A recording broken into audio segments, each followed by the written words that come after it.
Hello and welcome to the Fat Gent. Today I thought that I would do a video highlighting some of the channels that I watch on YouTube and really how I got into the YouTube thing. So it started off years ago, obviously. I'm a keen collector of knives, and I didn't know it was that the knife community was such a big community.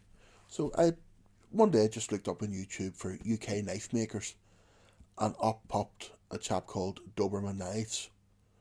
So I followed his channel for a while, and I've bought several knives from him. Very good knives, young maker. He's went off the boil a bit. He's had a lot of, I think, health issues. So Doberman Knives was the first YouTube channel that I followed. This led me on to Dirty Room Knives, a chap called Dale. He now goes on to the title of Red Path Knife and Tool.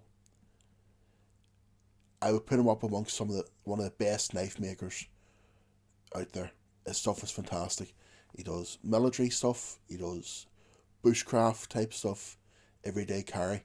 Fantastic. All made by hand in a shed.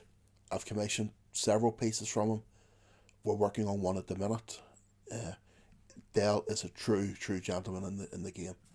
And anybody who's any interest in knives, check him out. Red Path Knife and Tool. Now, going back a few years, he was prolific on the YouTube scene. Videos 2 or 3 times a week, how-to tutorials, and the like.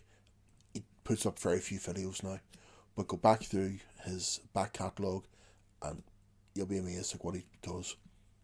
This led me on then to a chap called Lee Bennett, LB Customs. Now, originally he's a leather worker, and his leather work is second to none. It's the finest you get out there. I had commissioned a belt. He made me a beautiful leather belt, and I've had a couple of knives from him. Again, very good. But Lee is such a perfectionist, and he suffers from OCD, and that leads him to produce some of the finest tolerances you'll ever see in a knife. He now makes his frame locks. Don't think he's got any lockbacks and friction folders. Again, LB Customs, check him out. Another chap called Sandy, Jack Lore Knives, beautiful bushcraft knives. I've got 3 or 4 from him in different sizes. They're stunning bushcraft style knives. Again, check him out. I watch him. Again, these people used to be prolific in the YouTube community. With their popularity, obviously, they don't have time to make videos. So we miss them on YouTube, but again, check out their back catalogues. Then, alongside this, I watch different travel and different food channels. The first one, which I happened upon, was a chap called JC. He's an American now, I think he's from Florida, and he lives in Thailand. And his channel's called Retire Cheap .Asia or Retire Cheap Asia. And basically he's showing how you can retire on a limited income in Thailand. And that's of no interest to me. But what I do enjoy is he takes strolls around the streets, showing you everyday interactions, the markets, the street stalls. He travels around Thailand a lot. He goes to Cambodia. He's just done a month in Vietnam. He's very good at showing you everyday life, what it would be like to live there as a retiree. But I love Thailand, and just seeing that bit of footage, it just reminds you why you like it so much. Along the same sort of genre was a chap called Sonny, a German chap called Sonny in Thailand. His earlier videos were fantastic. Same sort of thing. Vlogging, everyday life, going to the malls, stopping at street food, small holidays, weekend breaks. Brilliant. But I think he started to watch, that the New York blogger Casey Neistat, whatever you call him, because all of a sudden Sonny's videos became too heavily edited. They were too hard work. It was time lapsing and syncing with music, and multiple cameras, multiple angles. There was no need for it. People watched him, I watched him for everyday life, for everyday interactions. But a lot of YouTubers now think that they're filmmakers. You know, they're not. Let the filmmakers do what they're doing. And if you're vlogging about daily life, vlog about it. We don't need to be getting involved in all this ideas of grandeur. He has now turned his channel private because he was having issues with, I think, the royalties and royalty-free music, and about how YouTube sometimes apparently stops it, or the person who owns the music can decide, no, it's no longer royalty-free, and he loses the money from that. So again, if he hadn't have went down the road of being a Casey character, a Casey knockoff, he could still be producing videos to the general public instead of having them private. So, but he was good. Whenever he was doing what he done, I really enjoyed it. The next one's a chap called Jeff Carter. He's an English chap. I don't know how old he is. 50, I don't know, 50 or mid-50s. He holidays in Thailand a lot, and again, just shows his everyday interaction. Really enjoy his videos. The last few, they've been getting a wee bit too going down the sunny road, but I think he'll be okay. And again, Jeff Carter, Thailand, fantastic. Next one, Kev in Thailand. Kev's a late 50, 60-year-old, 60-something Londoner who lives now in Pattaya, and he's out there enjoying himself. He does really good videos. He gives a lot of useful information, a lot of good advice. He'll focus on things like the Song Tao routes, different areas of Pattaya, accommodation, restaurants, bars. He helps a lot of people out getting their driving licenses and various things out in Pattaya. So he is really good to watch. Kevin Thailand. Very, very good. I also watched a chap called Grob, 20 Seconds in Thailand. His channel's called. Again, he's okay. He's okay. And then my main interest now is the watch channels. Now, obviously, the first one I came across was Archie Luxury. YouTube anything about watches, and there's Archie's face pops up. I think he's brilliant. I know he's got many, many, many haters. I know he's got a small repertoire of watches that he talks about. You can't take him at face value. He's there to entertain, and I think he does a good job. So from him, I found out about Adrico's channel, which is Andy Hunter. Chap living in Canada, he's a Greek chap. Brilliant programme. But again, if you're watching this, you'll know him.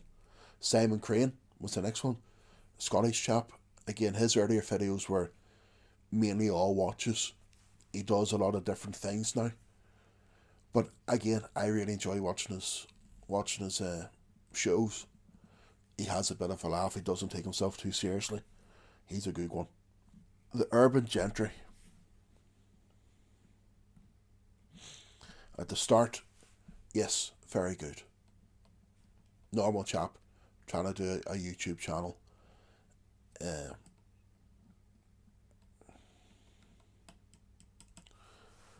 Yeah. Charles Wardingford. Again, nice chap. He's just hit his 3,000 subscriber mark. But watches, cigars, alcohol pairings, fine brandies and cognacs. He had done beers at one stage. I really enjoy watching his channel. He does some travel videos as well. But again, good channel to watch. Another watch channel. Now, she's been away for a while. She's had a big moved house. CG, the amateur watch collector. Very entertaining. Very technical. Her editing's very good, and she's good. She's really good. Very enjoyable to watch. Other one, Mark Goldberg. Brilliant. Absolutely brilliant. Rolex fanboy. Nothing wrong with that. Breitling fanboy. Nothing wrong with that. Mark's taste would be very similar to my own taste in watches. And from what I can see, Mark spends about 1 month out of every 3 in Thailand. So he's enjoying himself, and he loves buying his watches. So Mark's a really good chap to watch. Bruce Williams, again, Bruce is very good. His editing skills are so advanced for the wee videos that he produces are amazing. They're incredible. And Bruce is about to start a Lego channel, which by sheer fluke, I'm in the middle of a big Lego build at the minute, which is why I haven't really done any videos recently.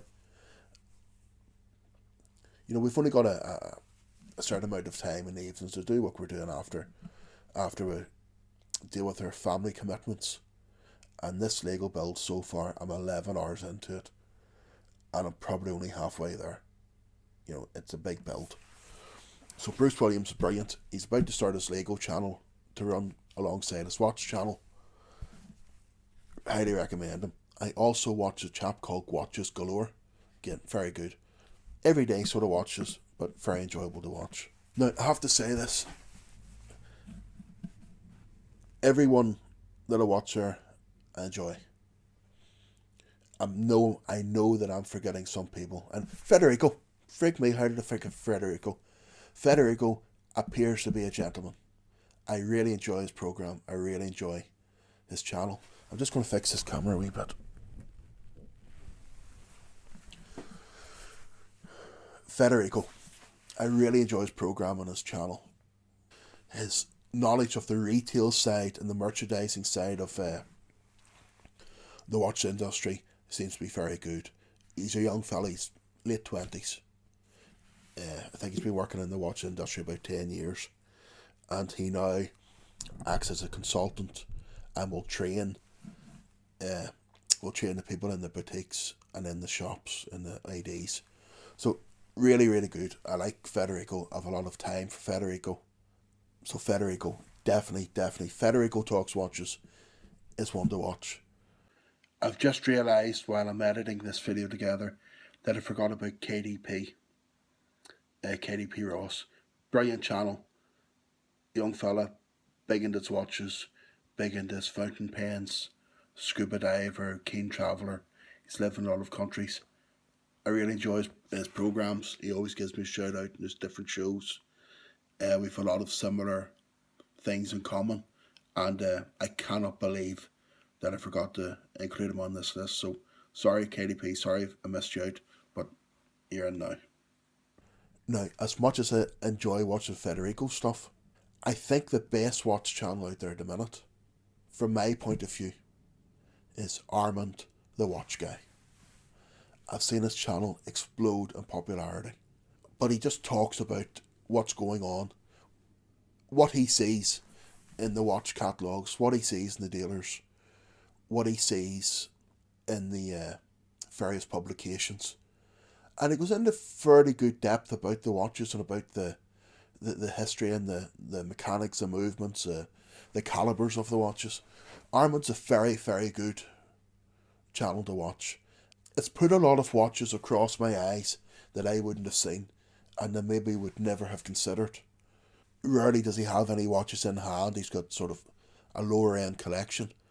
But he'll talk about watches in the media, new releases. He seems to commit an awful lot of his time into researching the watches, the watch options, and getting the technical aspects of the watches.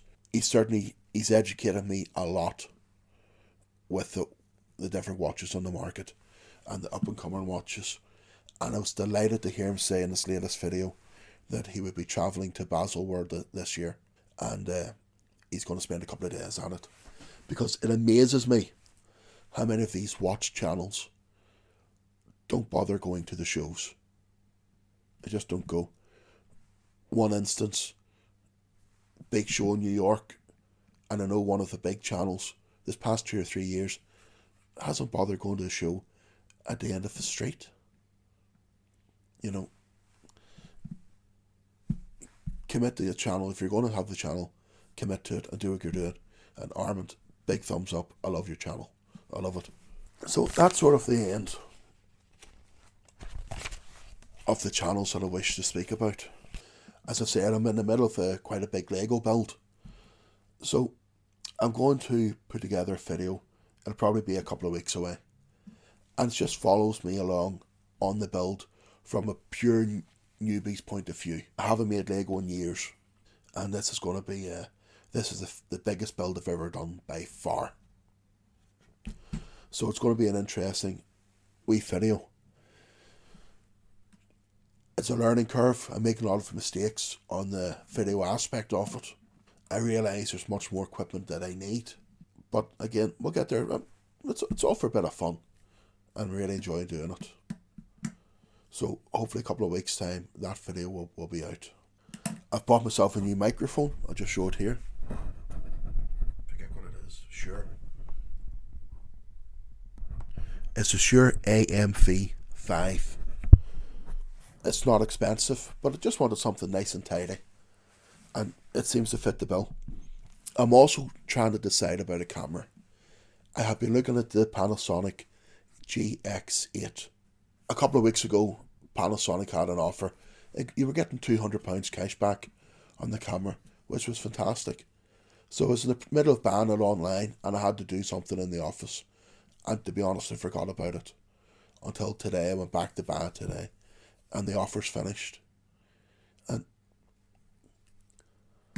I'm not gonna buy it whenever I could have bought it £200 cheaper a fortnight ago. So I'll wait until the next offer comes up. They do them fairly regularly. It's a good camera. It's got the rotatable lens. It's one of these micro 2/3, I think it's called. It's got the audio jack, so you can use microphones, shotgun mics, boom mics, whatever it is with it. And the first lens I'm going to get will be a macro lens to try and get some nice tight photographs of the watches. So again, that will come with time. We're in no rush. I'm only doing it as a wee hobby, as you know. So that's one of the next things, is a nice camera. Well, thanks very much for watching, and I'll see you in the next video.